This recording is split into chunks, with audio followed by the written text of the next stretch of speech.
My name is Nathan Brooks. I was 33 years old when this happened. At the time, I worked as a nighttime delivery driver in Washington State. Most of my shifts started late in the evening and ended close to sunrise. I spent more time driving empty roads than sleeping in my own apartment. The job became part of my routine after a while. I actually enjoyed the quiet sometimes, especially during rainy nights. There was something calming about driving through empty streets while rain tapped softly against the windshield. The sound always helped clear my head after long hours. I usually kept the heater running low inside the van. A local radio station played softly in the background most nights. The city always looked different after midnight. Less crowded, less noisy, almost peaceful. That Friday had been exhausting from the beginning. Orders kept appearing one after another on my phone. Restaurants stayed busy late because of the rain. People did not want to leave their homes. So drivers like me ended up working non-stop. By the time midnight arrived, my shoulders already hurt from sitting too long. I remember stretching my neck while waiting at a traffic light downtown. Rainwater rolled slowly across the windshield. The streets reflected yellow lights from stores and traffic signals. Everything outside looked blurry and cold. I checked my phone again while parked near a gas station. Only one final delivery remained.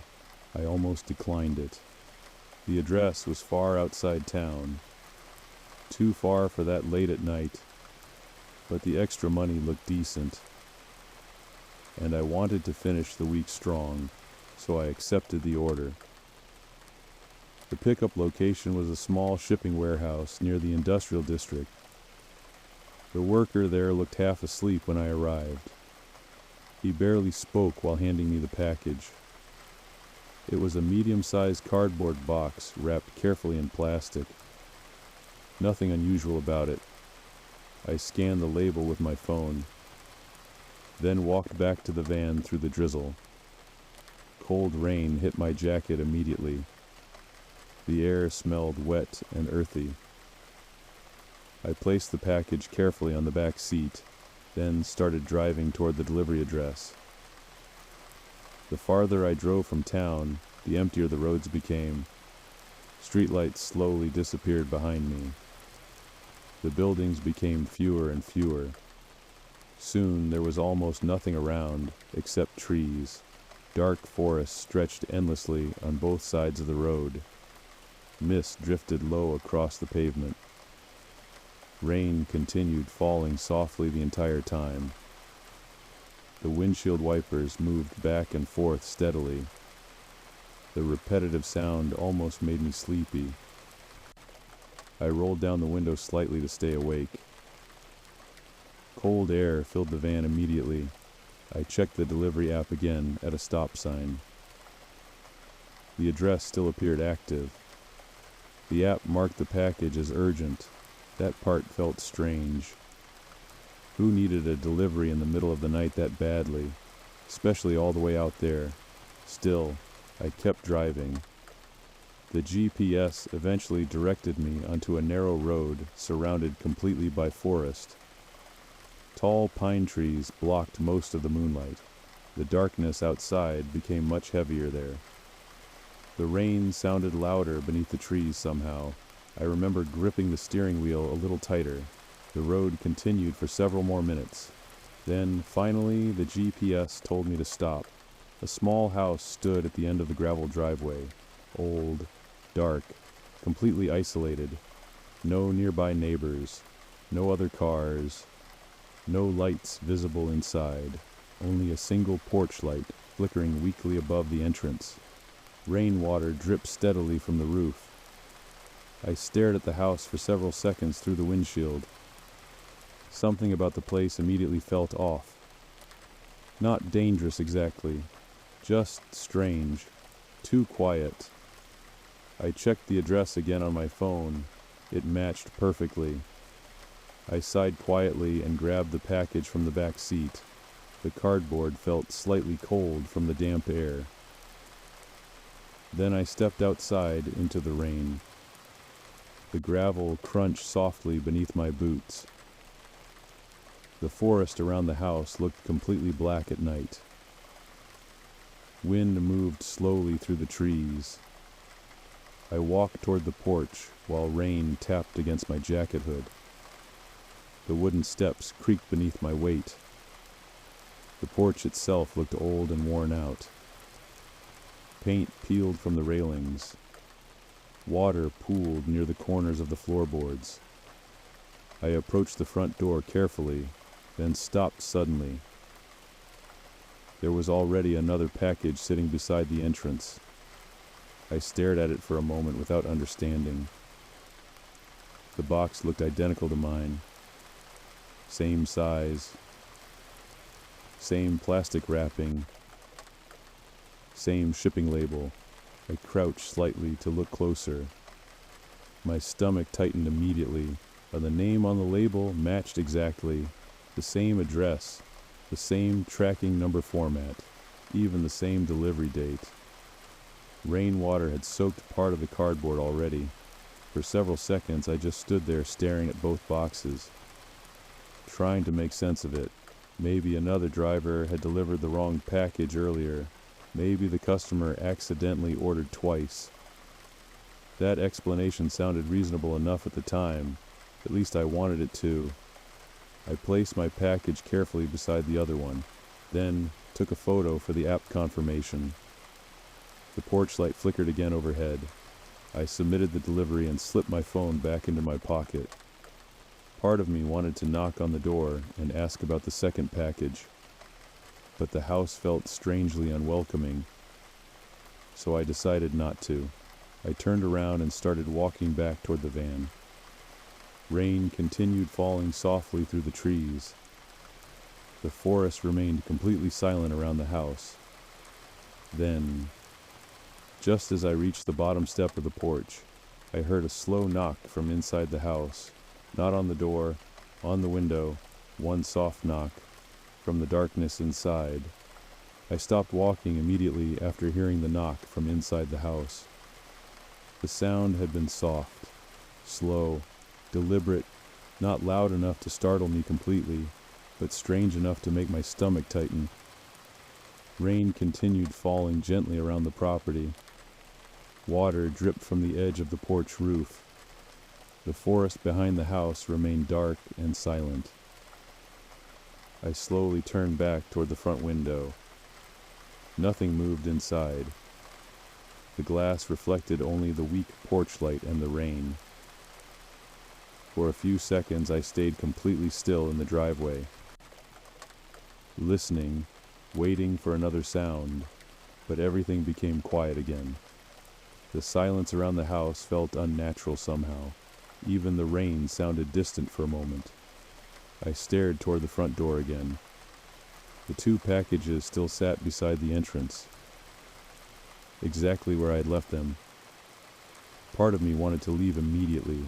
Another part of me felt uncomfortable driving away without understanding what that sound had been.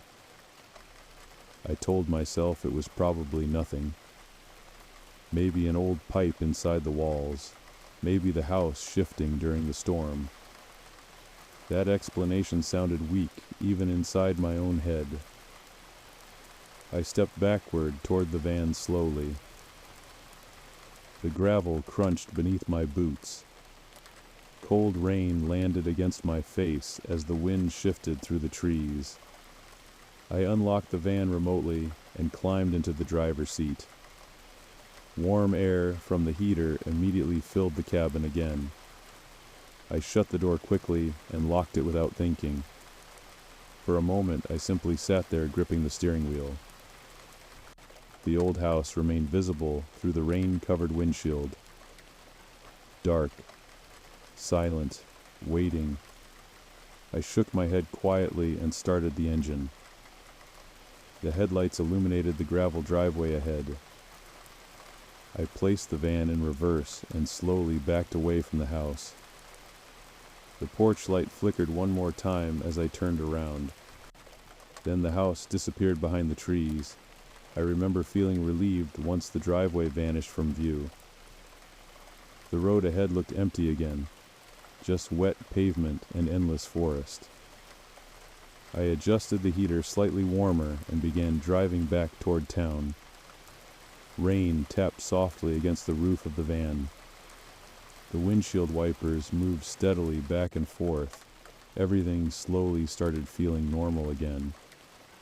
I even laughed quietly at myself once. I told myself I was simply tired after working too many late shifts. That had to be it. Nothing more. About 10 minutes later, I reached for my coffee sitting in the cup holder. It had already gone cold. I made a face and placed it back down. Then something caught my attention in the rearview mirror. At first, I thought my eyes were playing tricks on me. I glanced at the mirror again and immediately felt my chest tighten. The package sat on the back seat of the van. The same package I'd just delivered. I stared at it for several long seconds. Rain continued falling outside while the tires rolled slowly over the wet road. I kept looking back and forth between the road and the box. My mind struggled to process what I was seeing. I clearly remembered placing it on the porch. I had even taken the delivery confirmation photo. There was no way it should have been inside the van again. I pulled the vehicle onto the side of the road immediately. The tires slid slightly against the wet gravel. My breathing felt heavier now. I twisted around slowly in the seat and stared directly at the box. Rainwater still covered parts of the plastic wrapping. Exactly like before, I reached toward it carefully. The cardboard felt damp and cold beneath my fingers. For a second, I honestly considered throwing it out of the van right there. But confusion kept me frozen. Maybe I had somehow grabbed the wrong package earlier. Maybe I never actually left it on the porch. That explanation made no sense either. I rubbed my face slowly and looked out the windshield again. Dark trees surrounded the road in every direction. The rain had become slightly heavier now. Water streamed constantly across the glass. I checked the delivery app on my phone again. The app still showed the order as completed. A delivery photo appeared on the screen, and there they were. 2 packages sitting beside the front door, exactly where I had left them. My stomach dropped immediately. I stared at the image while sitting alone in the van. 1 package in the photo, 1 package behind me. Both identical. I zoomed in on the picture with trembling fingers. The labels matched perfectly. The same address, the same customer name, the same markings. I leaned back against the seat slowly. The inside of the van suddenly felt colder. Rain hammered harder against the roof now. For several seconds I simply listened to it, trying to think logically, trying to find a reasonable explanation, but every explanation sounded ridiculous. I looked at the package one more time in the rearview mirror, then back at the dark road ahead. Part of me wanted to drive straight back to town and forget the entire thing. Another part of me felt trapped by curiosity. I hated not understanding what was happening. Eventually, I made a decision I still regret. I turned the van around. The headlights swept slowly across the wet trees. Then I started driving back toward the house again. The deeper I drove into the forest, the more uncomfortable I became. The road somehow looked different now, longer, darker. The rain outside distorted everything beyond the windshield. The GPS signal flickered on and off repeatedly. At one point, the map froze completely. I muttered under my breath and tapped the phone screen several times. Nothing changed. The forest around me remained endless. I could barely see beyond the headlights anymore.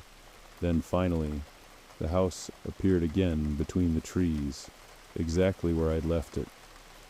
The porch light still flickered weakly in the darkness.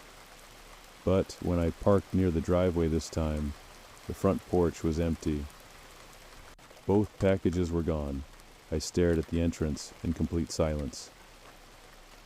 Rain continued falling steadily around the house.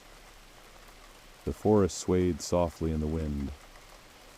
And somewhere inside the dark house, I heard a chair scrape slowly across the floor.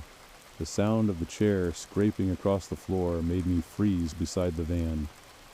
It dragged slowly somewhere inside the house, wood against wood, long, heavy, uncomfortable. Rain continued falling softly through the trees around me.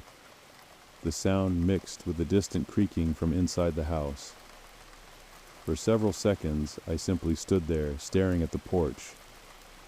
The front door remained closed. The porch itself was completely empty now.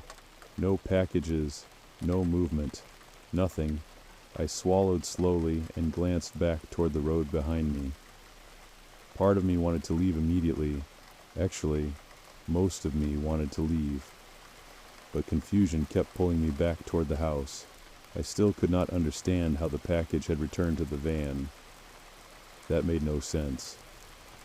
None of this made sense anymore. I stepped carefully onto the gravel driveway again. Cold rain tapped against my jacket hood. The forest around the property looked darker than before somehow. Wind moved softly through the trees. The branches swayed slowly overhead. I walked toward the porch, one cautious step at a time. The wooden boards creaked beneath my boots once I climbed the steps. The porch light flickered weakly above me. Its yellow glow barely illuminated the entrance anymore. I looked down at the empty space beside the front door. Both packages had definitely disappeared. Not even pieces of wet cardboard remained, only rainwater on the wood. My eyes shifted toward the front window beside the entrance. Darkness filled the entire house beyond the glass. No lamps, no television, no movement. Still, I could not shake the feeling that someone was inside watching me. The rain outside softened slightly for a moment, and in that brief quiet, I heard footsteps upstairs. Slow, measured, crossing the floor above me, one step at a time. The sound moved from one side of the house to the other, then stopped suddenly. I stared upward without realizing it. The old roof creaked softly above the porch. My chest felt tight now. I should have left right then. I know that now. Instead, I stepped closer to the front door. I raised my hand slowly, then knocked 3 times against the wood. The sound echoed quietly through the cabin. No answer came. Only rain, only wind. I waited several seconds, and then knocked again, this time louder. Still nothing. I leaned slightly closer to the door, and that was when I heard breathing. Soft, slow, right on the other side of the door. Every muscle in my body tightened immediately. The breathing remained steady, close enough that whoever stood there had to be inches away from me. But they never spoke. They never opened the door. I took a slow step backward from the entrance. The porch creaked softly beneath my boots. The breathing inside continued for another few seconds, then stopped completely. Silence returned again. I stared at the door while rainwater dripped from the roof beside me. My mind kept trying to explain everything logically. Maybe someone inside simply did not want to answer. Maybe they were old, confused, sick. That explanation almost comforted me for a second. Then the front door slowly opened by itself, only a few inches. The movement was quiet, slow, controlled. Darkness filled the gap beyond the doorway. I could not see anything inside. No hallway light, No furniture, nothing, just darkness. Cold air drifted outward from the opening. The smell inside the house felt old, damp, like wet wood and dust. I stood completely still on the porch. The rain behind me suddenly felt very far away. Then, somewhere deeper inside the house, I heard another slow scrape across the floor, followed by footsteps, very soft footsteps, moving somewhere upstairs. I should have walked away then. Instead, I found myself staring into the darkness inside the doorway, listening, waiting. The house almost felt alive in that moment, not moving, not breathing, but listening back to me somehow. Then I noticed something near the wall inside the entrance. Another package, the same one again, sitting upright in the darkness, partially illuminated by the weak porch light. Rainwater still covered parts of the plastic wrapping. I felt cold all over immediately. There was no possible explanation anymore. The package could not keep appearing in different places. That was impossible. I took another slow step backward. The porch groaned beneath my weight. Then a voice spoke quietly somewhere inside the house. "You brought it back." And the words were low, barely above a whisper, but perfectly clear. I stopped breathing for a second. The voice did not sound angry. It sounded calm, almost tired. I stared into the darkness inside the doorway, trying desperately to see who had spoken, but there was nothing there. No figure, no movement, only darkness. Then, the upstairs floor creaked again, one slow step, and then another, like someone moving carefully across the second floor. I backed away from the entrance immediately after that. Every instinct in my body suddenly screamed at me to leave. The rain outside had become heavier again. Water drummed steadily against the roof and trees around the house. I nearly slipped on the wet porch steps while hurrying back toward the van. My hands shook while unlocking the driver door. I climbed inside quickly and locked the doors immediately. The heater still blew warm air softly into the cabin, but I felt freezing cold now. I kept staring toward the house through the rain-covered windshield. The front door still hung partially open. Darkness filled the entrance completely. For one horrible moment, I thought I heard knocking again, very faint. Somewhere inside the house, I started the engine immediately. The headlights illuminated the driveway once more. Then, I drove away from the property without looking back again. The road through the forest felt endless during the return trip. Rain followed me the entire way back toward town. I kept checking the rearview mirror every few seconds, half expecting to see the package sitting in the back seat again. But this time, the seat remained empty. I finally reached the city shortly before sunrise. The streets looked quiet and wet from the storm. I parked outside my apartment building and sat inside the van for several minutes without moving. Everything that happened that night kept replaying inside my head. The packages, the footsteps upstairs, the breathing behind the door, and that voice inside the darkness. You brought it back. The next afternoon, curiosity got the better of me again. I searched online for information about the address. After several minutes, I finally found an old article about the property. The house had been abandoned for years after the death of the owner. No family, no new residents, nobody living there at all. I stared at the article for a long time after reading it. Rain tapped softly against my apartment window outside while I sat there silently. And after that night, I never accepted another delivery far outside town during the middle of the night again.